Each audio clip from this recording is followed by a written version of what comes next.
Compte rendu de la réunion du comité de coordination technique du consortium Ushiriki sur la conservation durable du parc national du Kahuzi-Biega.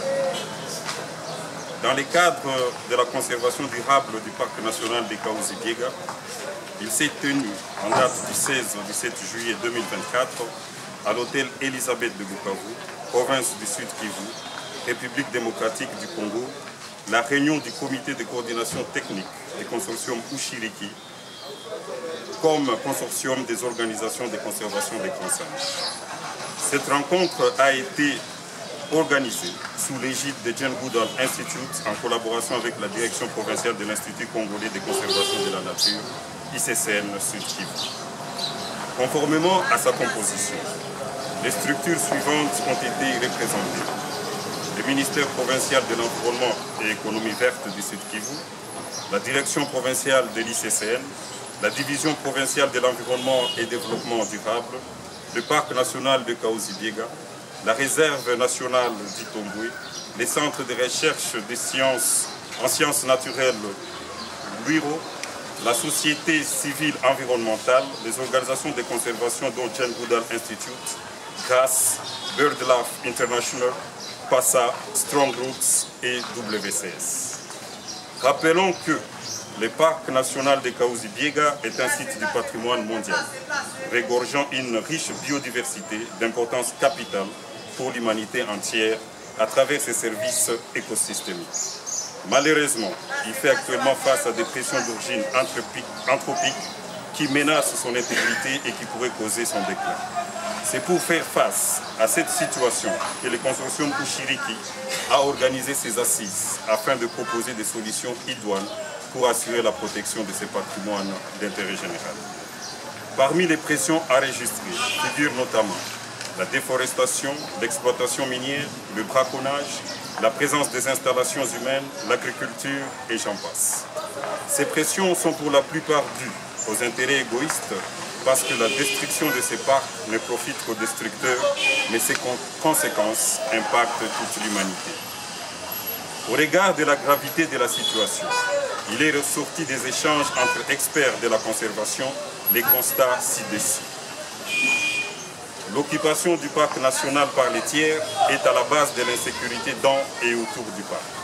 Celui-ci constituant une des portes d'entrée et des refuges de plusieurs bandes armées.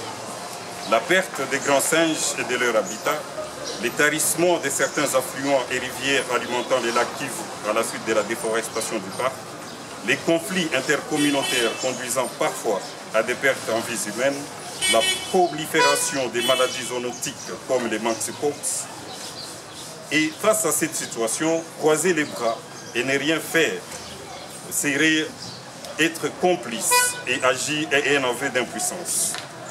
Pour obvier à cette situation, le comité de coordination technique du CAP recommande ce qui suit. À l'endroit du gouvernement provincial, d'intégrer la direction provinciale de l'ICCN Sud Kivu dans le conseil provincial de sécurité. Renforcer la collaboration entre l'ICCN et le FARDC pour la sécurisation des zones contiguës au PNKB et veiller à la rotation des troupes pour éviter la coutumisation des acteurs. Appuyer effectivement l'ICCN dans sa mission de conservation de la nature, spécialement dans la sécurisation du PNKB. Intensifier les renseignements dans et autour du PNKB. Accélérer le processus de la signature de l'arrêté portant interdiction d'exploitation et de commercialisation des ressources naturelles issues du PNKB.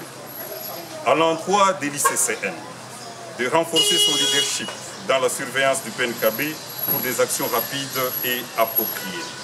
Renforcer les dispositifs et les mécanismes de surveillance, mais aussi de dénonciation en collaboration avec les services des renseignements. Finaliser la démarcation participative des limites en impliquant l'Institut géographique du Congo pour la résolution des conflits latents et partager les cartes issues de celles-ci avec toutes les parties prenantes afin d'éviter les redondances et les duplications.